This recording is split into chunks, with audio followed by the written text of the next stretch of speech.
अब एक छोटी सी मैसेज हमारा क्या है, जैसी संगत वैसी रंगत। क्या है?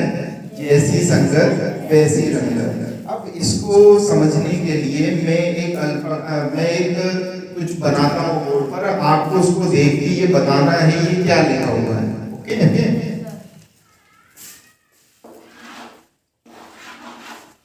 बताइए ये क्या लिखा हुआ है? बी। कुछ बच्चे कह रहे हैं ये बी लिखा हुआ है। और क्या लिखा है? 13।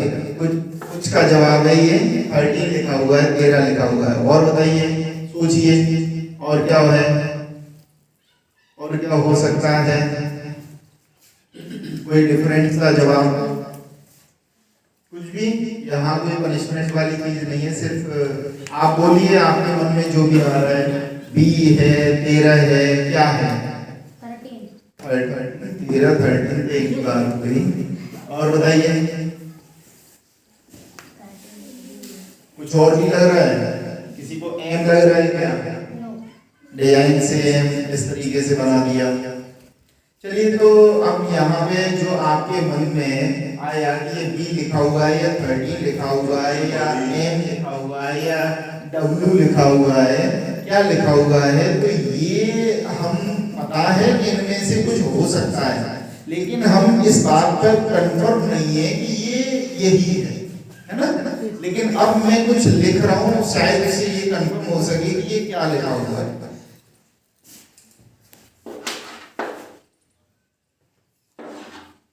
बताइए क्या लिखा हुआ है? इसका मतलब जो ये लिखा हुआ था वो बी था, जो ये लिखा हुआ था वो क्या था? बी था। अच्छा, एक सेकंड, अब ये हम इसको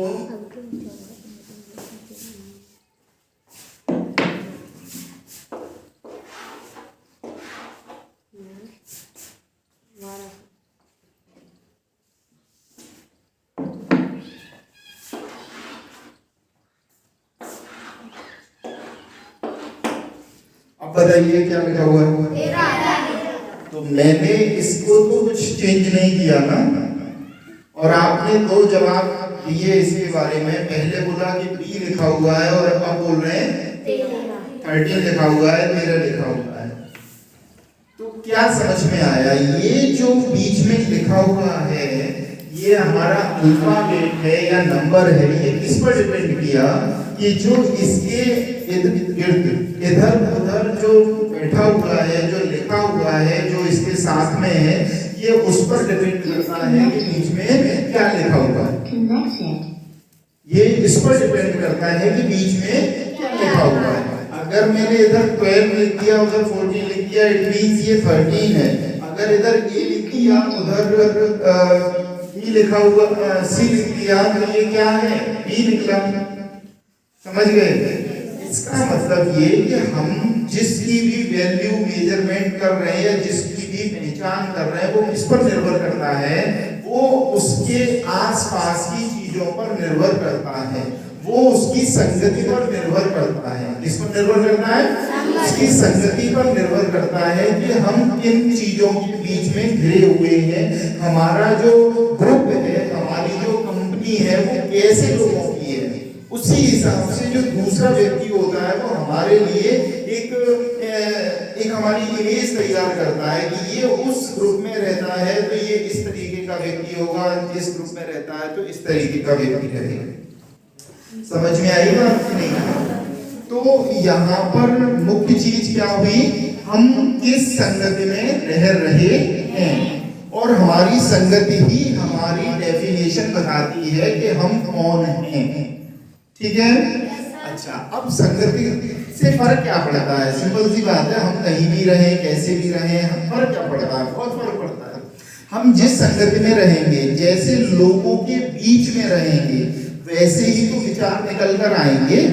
अगर हम कुछ खराब लोगों के बीच में हैं, उनके बैड मैनर्स वाले स्टूडेंट्स हैं, बच्चे हैं, तो वैसे विचार निकलेंगे। अगर हम गुड मैनर्स वाले बच्चों के बीच में हैं, तो हमारा दिमाग भी वैसे ही चलेगा, हम भी उसी से सोचेंगे। तो आप जिन दोस्तों के बीच में, जैसी कंपनी आपकी होती है, जैसा ग्रुप आपका होता है, वो ये डिसाइड करता है कि आपका माइंड कैसे वर्क कर रहा है। ठीक है, क्यों? क्योंकि ये जो थॉट्स होते हैं ना, थॉट्स कहाँ आते हैं? माइंड में आते हैं, मस्तिष्क में आते हैं। तो जब हमारा थॉट हमारे आसपास के लोगों से घिरी हुई उन बातों को सीखता है, समझता है, वही थॉट्स हमारे दिमाग में आते हैं। अगर कुछ गलत थॉट्स आने लगे, अगर कोई गलत चीज हमारे दिमाग में आने लगी, तो क्या हम लाइफ में आगे बढ़ पाएंगे? देखिए, एक सिंपल सी बात है, अगर हम कुछ खराब खा लेते हैं, हमें फूड पॉइजनिंग हो सकती है, हमारा नुकसान हो सकता है, उसको डॉक्टर के द्वारा कवर किया जा सकता है। 1 डे 2 डे मेडिसिन लेंगे, ठीक हो जाएंगे। लेकिन अगर खराब चीजें या खराब बातें हमारे दिमाग में आने लगी, तो उसका कोई सॉल्यूशन नहीं है। उसको डॉक्टर्स की मेडिसिन भी ठीक नहीं कर सकती है। तो उनका इलाज दवाइयों से नहीं हो पाता है। वो इलाज कौन देता है? हमारी कंपनी देती है, हमारा ग्रुप देता है। हम किस तरीके से रहते हैं, किन लोगों के बीच में रहते हैं। एक छोटी सी कहानी, और ये जानते तो सभी हैं, आप सभी ने भगवान राम का नाम सुना हुआ है। भरत, लक्ष्मण, शत्रुघ्न सुना हुआ है। रामायण सभी ने देखी हुई है। तो रामायण में आपको एक और किरदार से परिचित करवाते हैं, जिसका नाम था कैकेयी। और कैकेयी कौन थी? श्री राम की माता थी कैकेयी। और कैकेयी श्री राम को बहुत प्यार करती थी। उनकी जो माँ थी कौशल्या, उनसे भी ज्यादा लाड़ करती थी, उनसे भी ज्यादा प्यार करती थी। लेकिन उनकी एक दासी थी, जिसका नाम क्या था? मंथरा। और उस मंथरा के बहकावे में आकर उन्होंने अपने प्रिय पुत्र राम के लिए, जो उन्हें भरत से भी ज्यादा प्रिय थे, उसके लिए उन्होंने 14 वर्ष का वनवास मांग लिया और भरत के लिए राजगद्दी मांग ली। तो ये सब किस वजह से? क्योंकि कैकेयी ने किसकी बातें सुनी? मंथरा की। कैकेयी ने किसकी बातें सुनी? मंथरा की। और मंथरा उनकी दासी थी, जो रोज उनके साथ रहती थी और रोज उनको बोलती रहती थी। कहते हैं ना, कानों को भर दिया। कानों को भरने का मतलब कानों से बात सुनते रहे और दिमाग में सेट हो गई। तो ये जो कैकेयी ने इस तरीके की बर्ताव किया अपने पुत्र अपने राम के साथ में, वो सिर्फ किस वजह से? मंथरा की संगत की वजह से। दूसरी बात करते हैं, एक उदाहरण और आपने सुना होगा, महाभारत काल में महाभारत का युद्ध हुआ था और अर्जुन जो कि शस्त्र उठाने से मना कर रहे थे, लेकिन उनके सारथी कौन थे? भगवान श्री कृष्ण। तो जब भगवान श्री कृष्ण उनको समझाने लगे, उन्होंने उनको बताया, समझाया कि धर्म क्या है, अधर्म क्या है, आपको क्या करना चाहिए, क्या नहीं करना चाहिए, तो वहां पर वो जो करना नहीं चाहते थे उसके लिए तैयार हो गए। वहां जो एक डिप्रेशन में थे, वहां से वो एकदम से पॉजिटिव एनर्जी लेकर युद्ध करने के लिए तैयार हो गए। तो ये जो चीजें हैं, ये सिर्फ किस वजह से ऐसा हुआ? संगत की वजह से। किस वजह से? संगत। क्यों? क्योंकि कृष्ण की संगति अर्जुन के साथ में। अर्जुन को किसका साथ मिला? कृष्ण का साथ मिला। ठीक है। तो यहाँ मैंने आपको 2 उदाहरण प्रस्तुत किए और दोनों उदाहरणों में आपने क्या देखा कि इनकी संगति, अच्छी संगत की वजह से उनको अच्छा मार्ग मिला, अच्छा रास्ता मिला, और जिनकी बुरी संगत थी उनको बुरा मार्ग अपना लिया। उन्होंने जो एक बहुत अच्छी देवी थी, बहुत अच्छी प्यारी माँ थी, उनकी भी बुद्धि थोड़ी देर के लिए कलुषित हो गई, मैली हो गई, और उन्होंने एक अपने प्रिय बेटे के साथ में गलत बर्ताव कर दिया। तो इसीलिए कहा भी गया है कि you are the average of 5 people spend the most time with. तो हम जिन लोगों के बीच में रहते हैं, जिन लोगों के बीच में मोस्टली समय गुजारते हैं, हमारा सोचने का दायरा भी उसी जैसा होने लगता है। हमको भी वही बातों में दिमाग लगाना अच्छा लगने लगता है, हमें वो चीजें पसंद आने लगती हैं। तो इसीलिए हम लोगों का जो ग्रुप है, जो कंपनी है, वो कैसी होनी चाहिए? वो अच्छे लोगों की होनी चाहिए, बेहतर लोगों की होनी चाहिए। अब प्रश्न ये होता है कि अच्छा क्या है और बुरा क्या है? क्योंकि किसी भी व्यक्ति की पहचान, किसी भी स्टूडेंट की पहचान उसकी ग्रुप से होती है। किससे होती है? उसकी कंपनी से होती है। People is known by the company.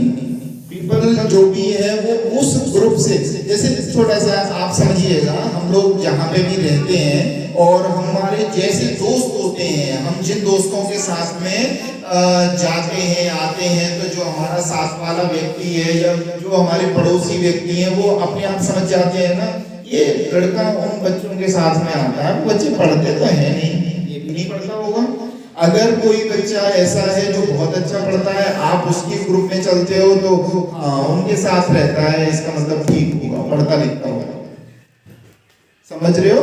तो आपकी कंपनी आपकी पहचान है, आप जिस ग्रुप में हो वो आपकी पहचान बनती है। और लेकिन हमको आदत क्या डालनी चाहिए? Habit of the good company. हमारी कंपनी कैसी होनी चाहिए? गुड होनी चाहिए। अब गुड कंपनी कैसे पहचान करोगे? देखो, एक तो हमें ऐसे लोगों का साथ मिले जहां हम बहुत अच्छे हैं। सपोज हमारा 5 लोगों का ग्रुप है और उस 5 लोगों के ग्रुप में वो जो मतलब 4 जो बच्चे हैं वो बहुत वीक है और मैं बहुत होशियार हूँ उन 5 लोगों के ग्रुप में, तो फिर आप उनने अपने आप को ना, वो एक कहावत सुनी होगी ना, अंधों में काना राजा।